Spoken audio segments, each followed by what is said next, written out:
ആറന്മുള അഷ്ടമിരോഹിണി വള്ളസദ്യയുടെ ഉദ്ഘാടനം അല്പസമയത്തിന് മുൻപായിട്ട് കേന്ദ്രമന്ത്രി സുരേഷ് ഗോപി നിർവഹിച്ചു കഴിഞ്ഞു. ഇപ്പോൾ ചടങ്ങുകളൊക്കെ തന്നെ പുരോഗമിക്കുകയാണ്. CG ഉമേഷ് ചേരുന്നുണ്ട്. CG, ഭക്തി നിർഭരമായ ചടങ്ങുകൾ തന്നെയല്ലേ ആറന്മുളയിൽ പുരോഗമിക്കുന്നത്?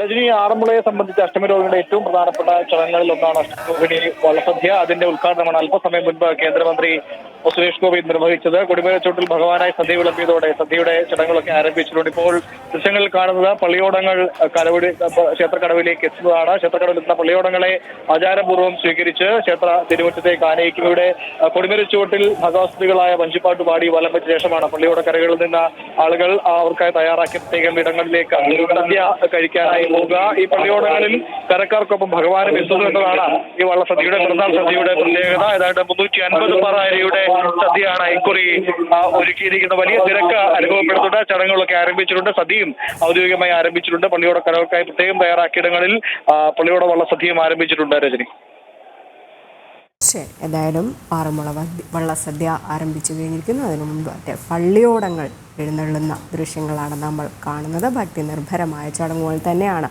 ആറന്മുളയിൽ പുരോഗമിക്കുന്നത്. ആയിരക്കണക്കിന് പേരാണ് അവിടേക്ക് എത്തിച്ചേർന്നുകൊണ്ടിരിക്കുന്നത്. CG ഉമേഷാണ് വിവരങ്ങൾ പങ്കുവച്ചത്.